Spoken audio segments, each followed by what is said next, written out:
दोस्तों, स्वागत है आपका आज की बेहद बड़ी और महत्वपूर्ण खबरों में। आज हम आपको लॉकडाउन 5 व देश भर से जुड़ी तमाम बड़ी खबरें बताने वाले हैं, इसलिए वीडियो में हमारे साथ अंत तक बने रहिए।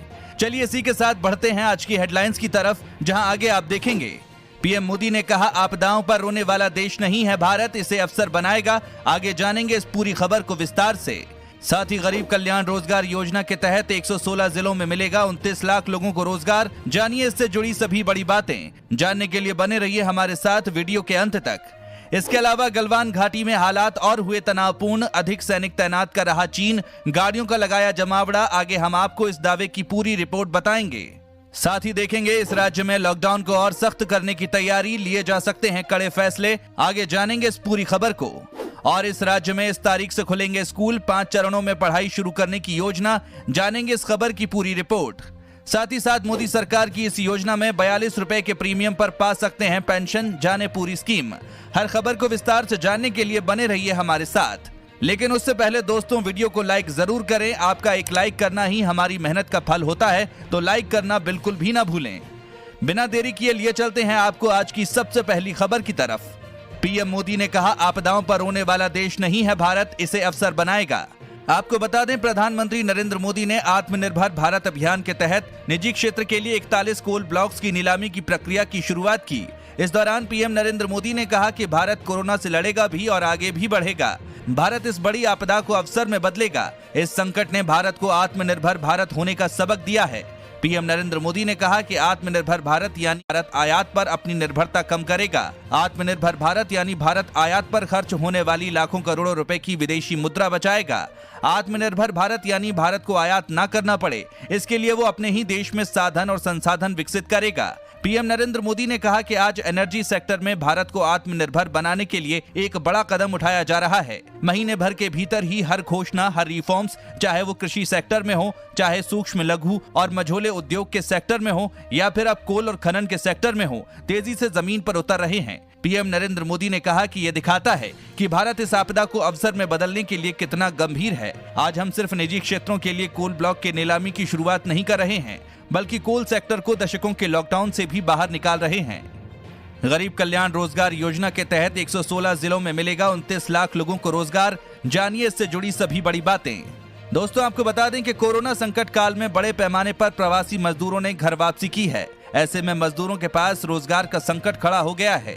इस हालात के बीच केंद्र सरकार एक खास अभियान शुरू करने जा रही है। इस योजना का नाम गरीब कल्याण रोजगार है। योजना की लॉन्चिंग 20 जून को पीएम नरेंद्र मोदी करेंगे। वहीं इस योजना के बारे में वित्त मंत्री निर्मला सीतारमण ने गुरुवार को मीडिया को जानकारी दी।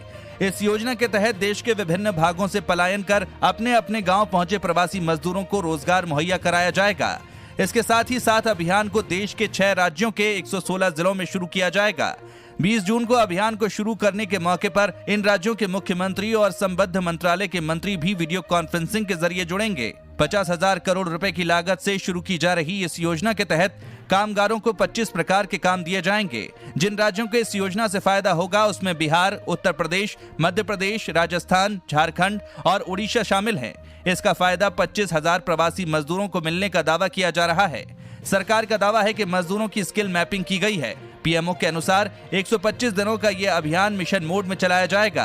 50,000 करोड़ के फंड से प्रवासी श्रमिकों को रोजगार देने के लिए विभिन्न प्रकार के 25 कार्यों को तेजी से कराया जाएगा। वहीं दूसरी ओर देश के ग्रामीण क्षेत्रों में बुनियादी ढांचे का निर्माण किया जाएगा। गलवान घाटी में हालात और हुए तनावपूर्ण, अधिक सैनिक तैनात कर रहा चीन, गाड़ियों का लगाया जमावड़ा। भारत और चीन के बीच लद्दाख पर सीमा को लेकर तनाव बना हुआ है। चीनी सेना सोमवार को भारतीय सैनिकों के साथ हुई मुठभेड़ के बावजूद अब तक गलवान से पीछे नहीं हटी है।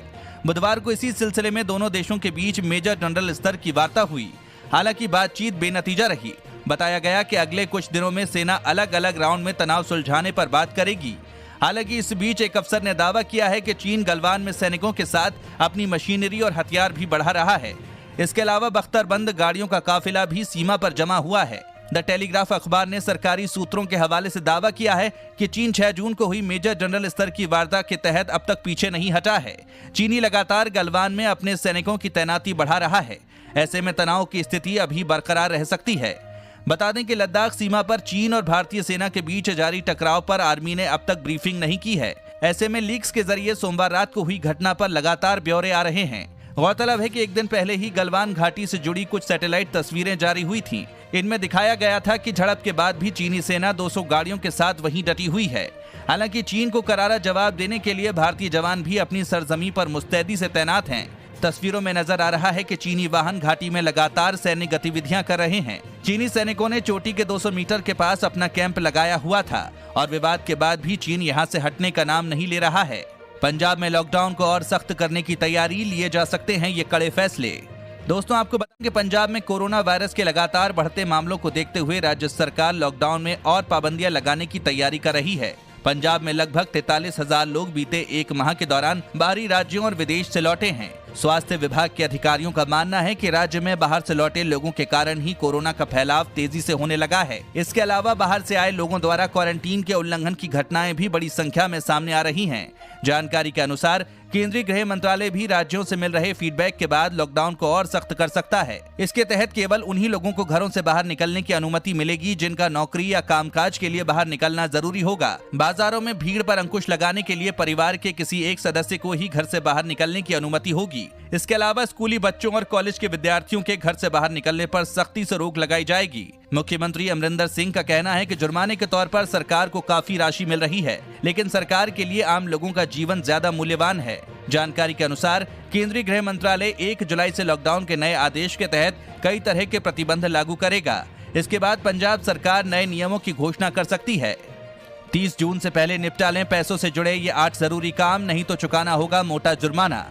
देश भर में फैले कोरोना वायरस के बीच सरकार ने आम जनता को राहत देने के लिए कई फाइनेंशियल कामकाज की डेडलाइन को 31 मार्च से बढ़ाकर 30 जून कर दिया था, जिससे कि सभी लोग बिना पेनल्टी दिए अपने कामकाज को आसानी से निपटा लें। इस दौरान सरकार ने ITR, पैन आधार लिंकिंग, टैक्स सेविंग्स जैसे कुछ कामों की डेडलाइन को आगे बढ़ा दिया था। तो आप 30 जून से पहले अपने इस तरह के सभी अधूरे कामकाज को पूरा कर लें।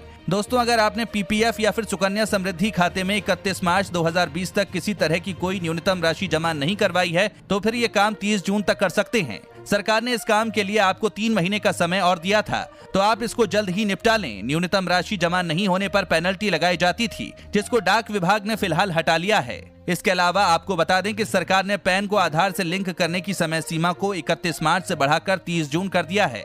अगर आपने अपने आधार कार्ड को पैन से अभी तक लिंक नहीं किया है, तो फिर ऐसा कर लें, वरना 30 जून के बाद पैन कार्ड रद्दी हो जाएगा।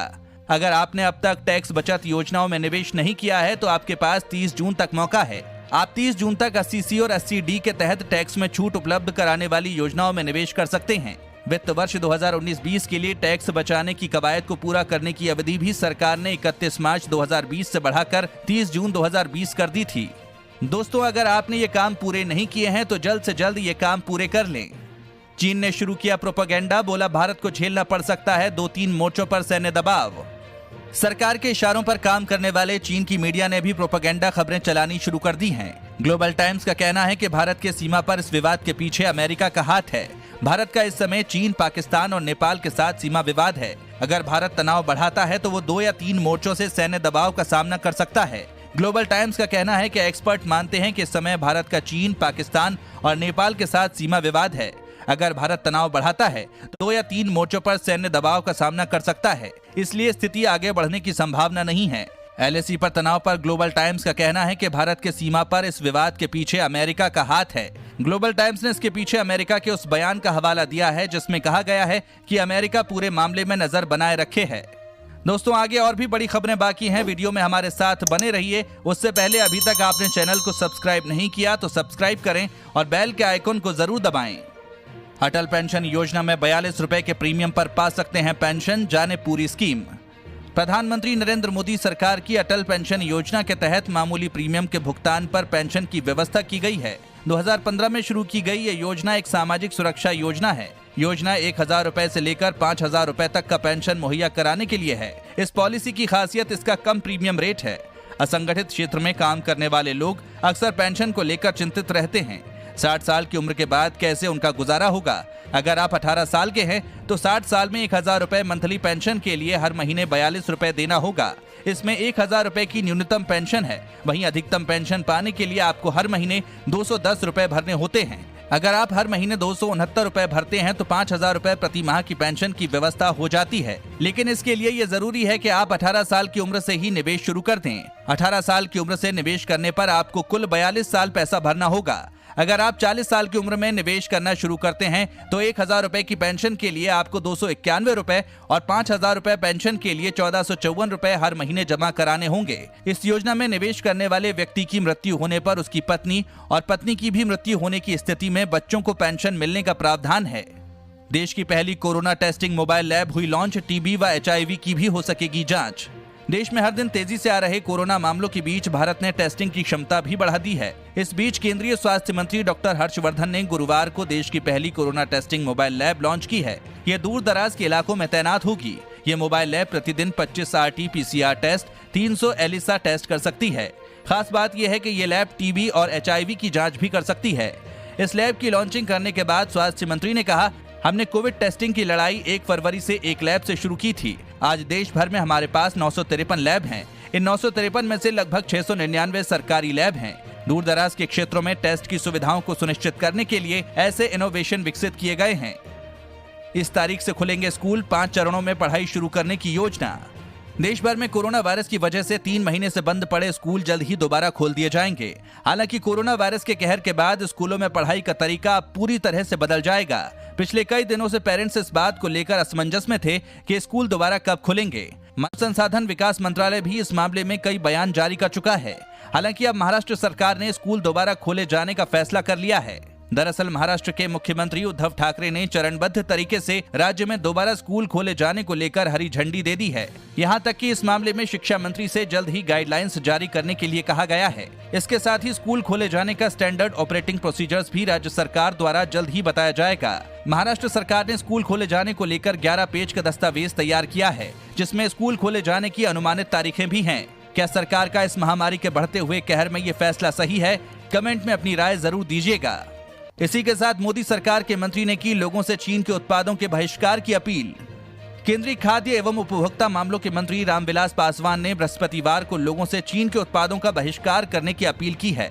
इसके साथ ही उन्होंने अपने मंत्रालय के अधिकारियों को निर्देश दिया है कि वे कार्यालय में दैनिक इस्तेमाल के लिए कोई भी चीनी उत्पाद नहीं खरीदें। भारत चीन के बीच सीमा पर तनाव बढ़ने के बीच पासवान का ये बयान आया है। पासवान ने कहा कि मैं हर किसी से अपील करना चाहता हूं कि चीन जिस तरह से व्यवहार कर रहा है, हम सभी चीनी उत्पादों का बहिष्कार करें। उन्होंने कहा कि केंद्र सरकार चीन से आयात किए गए उत्पादों पर भारतीय मानक ब्यूरो के गुणवत्ता नियमों को कड़ाई से लागू करेगी।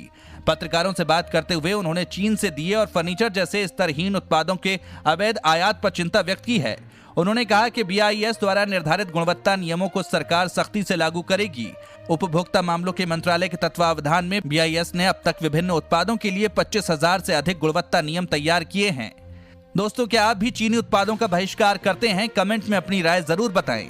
तो दोस्तों, ये थी आज की कुछ महत्वपूर्ण और ताजा खबरें। उम्मीद करते हैं इससे आपको काफी कुछ महत्वपूर्ण जानकारी मिली होगी। बस इसके बदले में इतना ही चाहते हैं कि आप इस वीडियो को अपने सभी दोस्तों और रिश्तेदारों के साथ फेसबुक पर जरूर शेयर करें, जिससे वो भी दिन भर की बड़ी खबरों से अपडेट रह सकें।